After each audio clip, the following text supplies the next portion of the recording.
हाँ, तो class 10 science इसका अपन ने, देखो मैं पहले थोड़ी सी बात बता दूं आपको। चैप्टर 1 अपन ने इम्पोर्टेंट लगा लिया।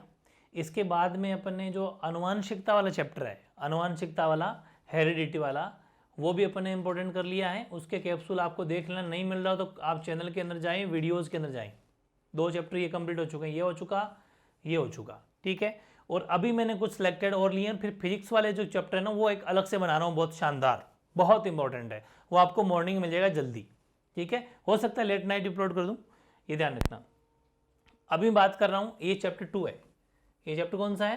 चैप्टर 2 केमिस्ट्री वाला। वेरी इंपॉर्टेंट क्वेश्चन है ये। आश्रित जल विद्युत का चालक क्यों नहीं होता जबकि वर्षा जल होता है? यानी जो डिस्टिल्ड वाटर है वो not a conductor of electricity, whereas rain water is, rain water तो होता है। तो ये कारण है कि आश्रित जल पूर्ण रूप से शुद्ध होता है, इसमें किसी प्रकार के आयनिक यौगिक नहीं होते, अतः यह उदासीन होता है। इसके ऊपर कोई आयन नहीं होता, ना तो प्लस या माइनस। जिसके ऊपर आयन होता है या तो ऋणात्मक होता है, नेगेटिव, या फिर पॉजिटिव यानी कि धनात्मक, लेकिन इसके ऊपर कोई किसी तरह का आयन नहीं होता, ये उदासीन होता है। इस कारण विद्युत का चालक नहीं होता। जबकि वर्षा जल में अम्लीय गैस जैसे कि CO2 आदि मिलकर, क्योंकि बारिश का पानी अपने एनवायरनमेंट के, पर्यावरण के कॉन्टेक्ट में आता है तो वो गंदा हो जाता है, वो CO2 गैसें उसमें मिल जाती है, जिसे वो कार्बोनिक एसिड बन जाता है उसके अंदर, ठीक है। इस वजह से वर्षा का जल एसिडिक यानी अम्ल हो जाता है और हाइड्रोजन आयन H+ उत्पन्न करता है। इस कारण से वर्षा जल है वो विद्युत का चालक होता है, जबकि वो नहीं होता, ठीक है ना। इंग्लिश में नीचे लिखी हुई है।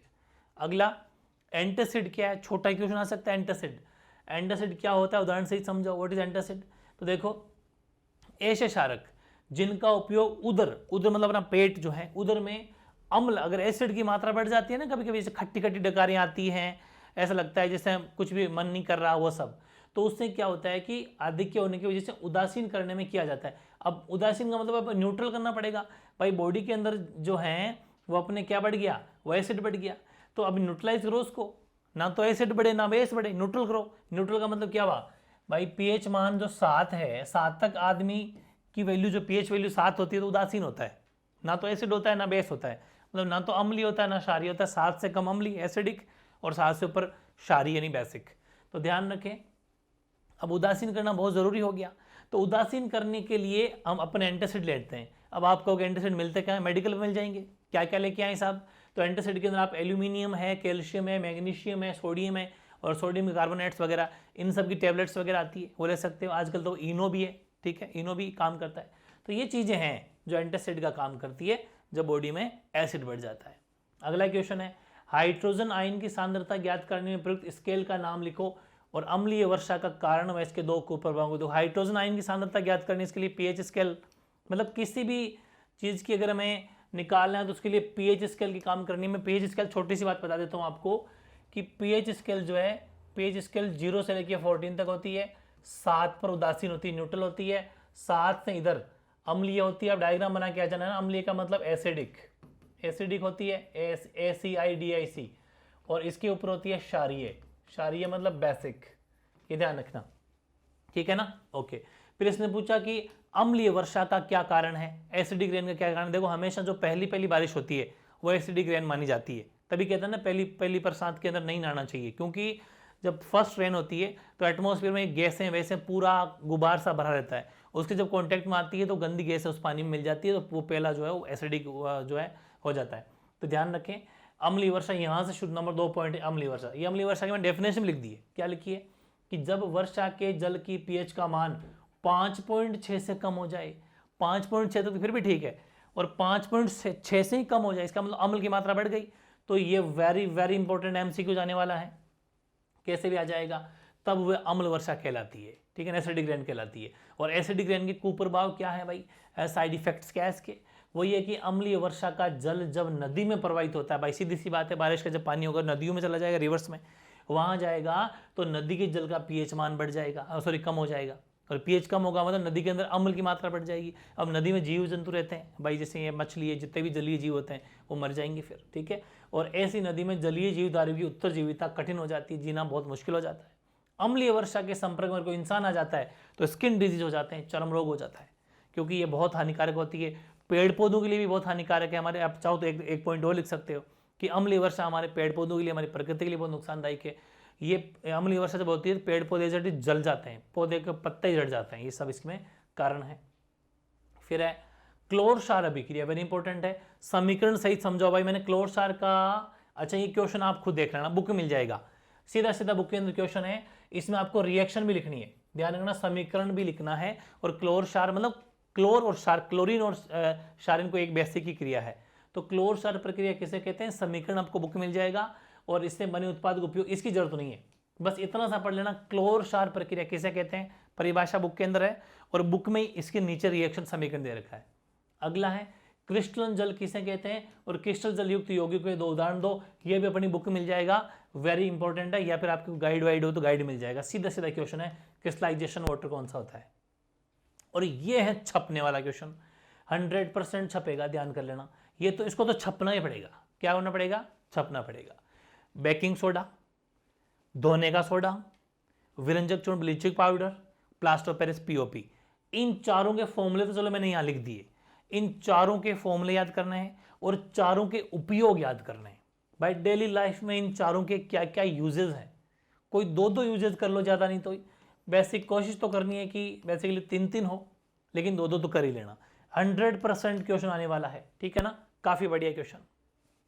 अब है कठोर जल को मृदु करने के लिए। अब कठोर जल है, आपको पता है कठोर जल और एक मृदु जल 2 तरह के पानी होते हैं। कठोर जल क्या पहचान है साहब, जब कपड़े धोते हैं तो कपड़ों के अंदर जब साबुन होती है तो उसमें झाग नहीं आते, इन द सेंस कि वो कठोर जल है, हार्ड वाटर है, और हार्ड वाटर में मेल नहीं करता, फिर ये चीजें भी है।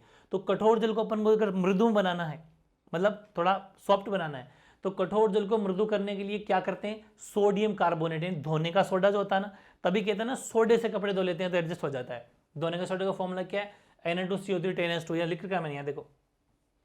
बेकिंग सोडा का NaHCO3 सोडियम हाइड्रोजन कार्बोनेट, और धोने का सोडा Na2CO3 × 10H2O, विरंजक चूर्ण CaOCl2, और POP होता है CSO4 × 12H2O। ये ध्यान रखने, वेरी इंपॉर्टेंट है। तो धोने का सोडा का प्रयोग करते हैं कठोर जल को मृदु में कन्वर्ट करने के लिए, ये ध्यान रखें, और इससे जल की स्थायी कठोरता बिल्कुल हट जाती है और जो पानी है वो मृदु जल हो जाता है, वो सॉफ्ट वाटर में कन्वर्ट हो जाता है। फिर है कि ताजे दूध के पीएच का मान 6 होता है, दही बन जाने पर इसके पीएच के मान में क्या परिवर्तन आता है, वेरी इंपॉर्टेंट क्वेश्चन, आपको गाइड मिल जाएगा, सीधे सीधा क्वेश्चन है, कोई सी भी गाइड ये बुक के अंदर सीधा सीधा मिल जाएगा। एक ये क्वेश्चन बहुत इंपॉर्टेंट है भाई, डायग्राम मैंने बना दिया, बाकी पूरा नहीं लिया, बस डायग्राम से आप अंदाजा लगा लेना कि क्वेश्चन कौन सा है।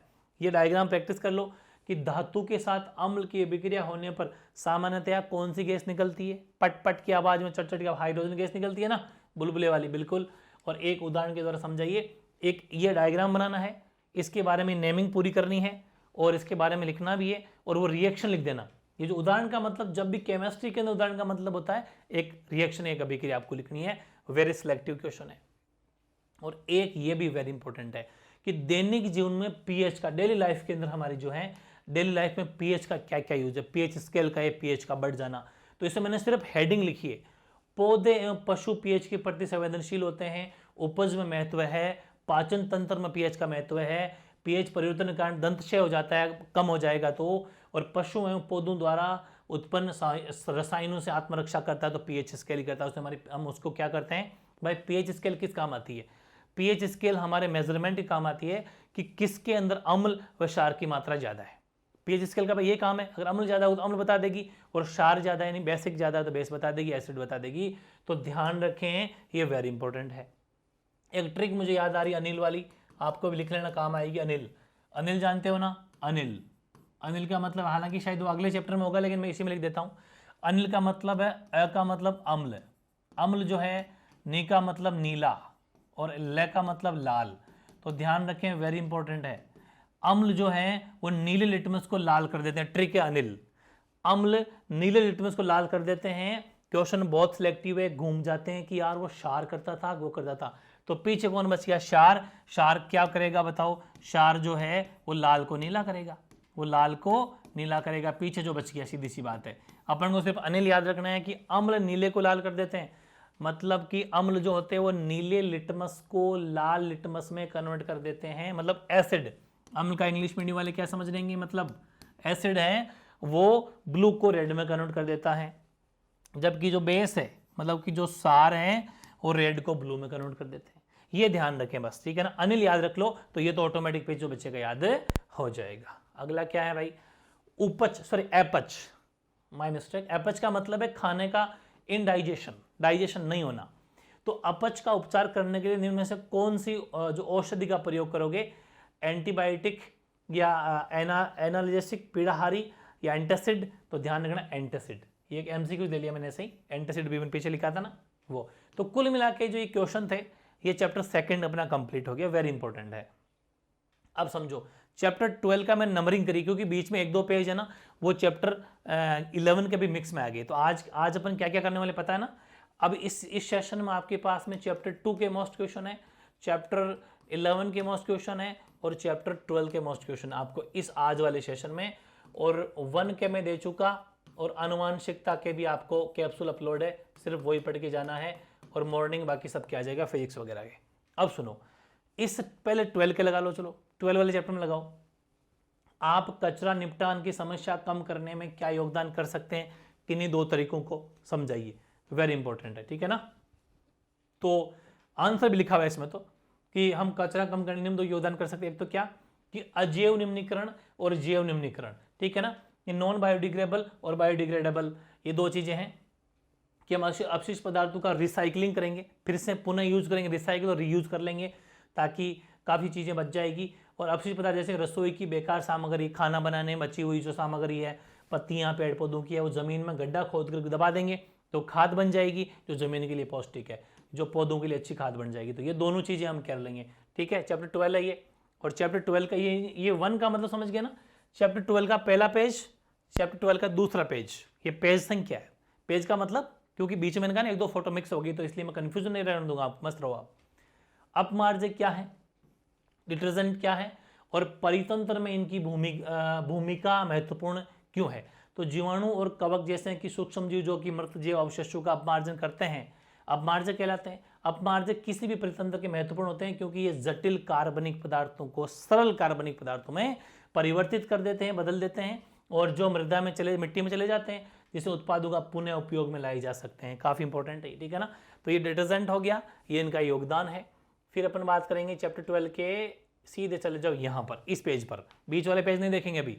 अब आ जाओ चैप्टर 12 का तीसरा पेज। तीसरा पेज क्या है, पोषी स्तर क्या है, ट्रॉपिक लेवल, और एक आहार श्रृंखला का उदाहरण भी दीजिए जिसमें विभिन्न पोषी स्तर आ जाए। सीधा सीधा गाइड में क्वेश्चन मिल जाएगा, गाइड के अंदर आइए या बुक के अंदर भी है। पोषी स्तर ले लेना, और इसमें कोई एक आहार श्रृंखला कोई सी भी मन से ले लेना। एक है जैविक आवर्धन, बायोलॉजिकल मैग्निफिकेशन क्या है, क्या पारितंत्र के विभिन्न स्तरों पर जैविक आवर्धन का प्रभाव भी भिन्न भिन्न होता है, ठीक है ना, इस बायोलॉजिकल मैग्निफिकेशन का। ये भी वेरी इंपॉर्टेंट क्वेश्चन है। और एक पेज है ये रहा, कि ओजोन परत की क्षति हमारे लिए चिंता का विषय क्यों है, इस क्षति को सीमित करने के लिए क्या कदम उठाई जाए। ओजोन परत से संबंधित कोई सा भी क्वेश्चन आए, ध्यान से पढ़ के चल जाना। अपन को पता है कि आज ओजोन लेयर डिस्टर्ब हो रही है, इसी धरती के ऊपर टेम्परेचर, तापमान की मात्रा बहुत ज्यादा बढ़ रही है, वो हमें चित्र से पता है। एक है पॉलीथीन की थैली उपयोग प्रतिबंध आवश्यक क्यों है, ये पढ़ के जाना, बहुत ज्यादा नुकसान है इसका पॉलीथीन का। और जैव निम्नीकरण पदार्थों में अजैव निम्नीकरण पदार्थों में क्या अंतर है, यानी कि बायोडिग्रेडेबल और नॉन बायोडिग्रेडेबल के सब्सटेंस के अंदर क्या डिफरेंस है, वो भी आपको पढ़ के जाना है। और फिर चैप्टर 12 का और तो नहीं है ना, ठीक है। तो चैप्टर 12 के तीन पेज, एक तो ये वाला, 4 पेज हो गए ना, एक तो ये वाला, एक ये वाला 2, और एक था ये, और एक, ठीक। अब अपन बात करते हैं 11 की। ये लो साहब 11 का पहला पेज। 11 देखो, 11 के अंदर एक क्वेश्चन लगा लो कि किसी विद्युत परिपथ है, ये थोड़ा सा ऐसे आ गया ये ना, परिपथ कर लेना, परिपथ में लघुपतन क्या कब होता है, मतलब शॉर्ट सर्किट कब हो जाता है। काफी बढ़िया क्वेश्चन है, नॉलेजेबल बच्चों के लेवल वाला है, कि जब विद्युत में तार उदासीन तार परस्पर संपर्क में आ जाते हैं। सीधी सी बात है, एक तो वो जिसमें करंट हो उसे बोलते हैं विद्युत में तार, एक वो जो उदासीन है जिसमें किसी भी तरह का, मतलब जो दूसरे वाला होता है ना जिसमें करंट नहीं होता। उदासीन का मतलब जिसमें नेगेटिव पॉजिटिव नहीं हो, उदासीन है, उसमें करंट नहीं है। वो अगर आपस में संपर्क में आ जाते हैं तो परिपथ में लघुपतित, परिपथ है जो वो लघुपतित हो जाता है, और इस स्थिति में परिपथ का प्रतिरोध जो है वो अचानक से शून्य हो जाता है तथा धारा का मान बहुत तेज बढ़ जाता है, इसमें शॉर्ट सर्किट हो जाता है। ये ध्यान रखना, शॉर्ट सर्किट वेरी इंपॉर्टेंट है।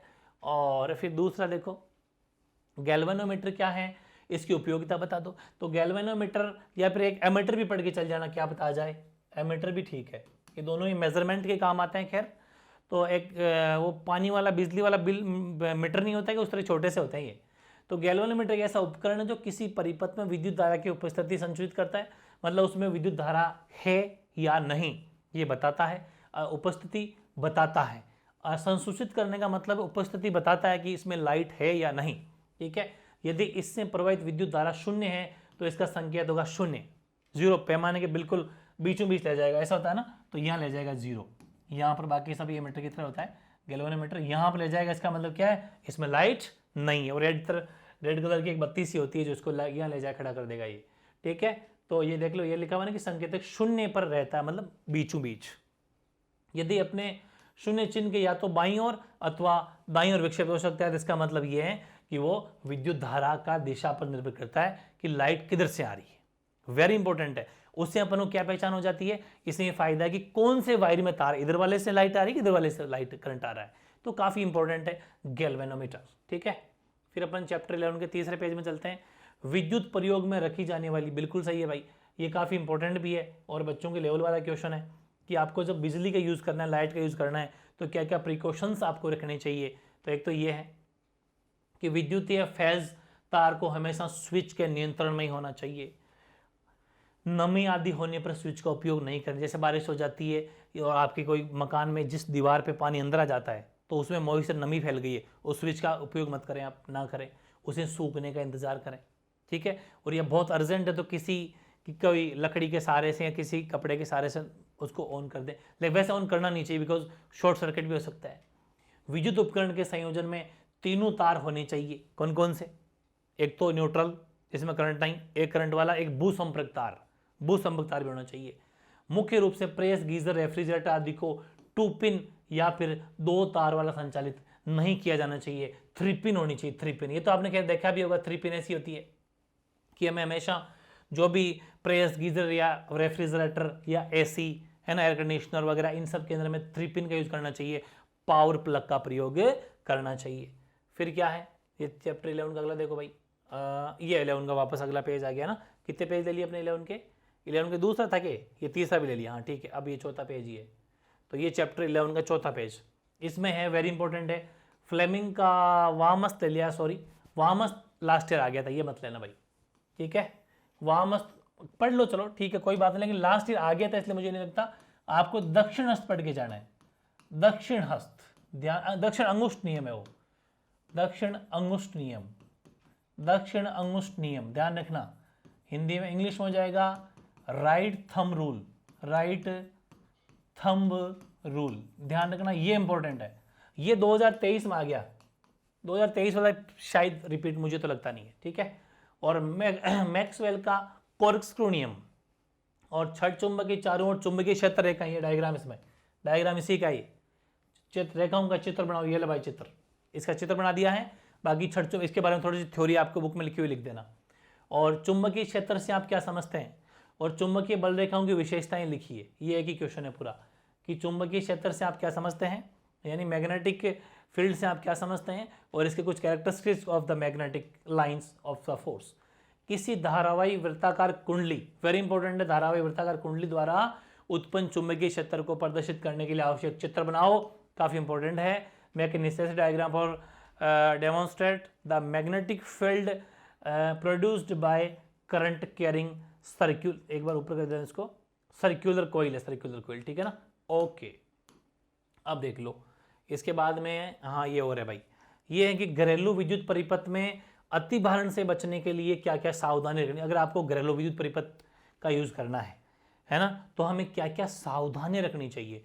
एक तो ये कि विद्युत परिपथ विभिन्न वर्गों में बटा होना चाहिए और प्रत्येक का अलग से फ्यूज होना, जैसे बोलता मैंने एमसीबी, अलग अलग रूम के एमसीबी होनी चाहिए ताकि लाइट कटे, कहीं शॉर्ट सर्किट तुरंत उसको ऊपर कर दें अपन, है ना, ये सारी बातें हैं। विद्युत प्रवाह के प्रयोग की जाने वाले तारे अच्छी प्रतिरोध, मतलब अच्छा होना चाहिए और ढका होना चाहिए। उपकरण जैसे फ्रिज, एयर कंडीशनर, सब के लिए अपन को एक साथ प्रयोग नहीं करना चाहिए क्योंकि ये सभी के सभी भारी है, लाइट एक साथ लेंगे डिम हो जाएगी, लाइट कट भी सकती है, शॉर्ट सर्किट हो सकता है। एक ही सॉकेट से बहुत से विद्युत साधनों का प्रयोग नहीं करना चाहिए। दोष युक्त, यानी जो अगर फॉल्ट हो, तार बहुत ज़्यादा निकल रहे हो, बीच में टेप चिपका रखी हो काफ़ी सारे, ऐसा तो ऐसे दोषयुक्त विद्युत साधित होते हैं, उनका प्रयोग नहीं करना चाहिए, ठीक है ना।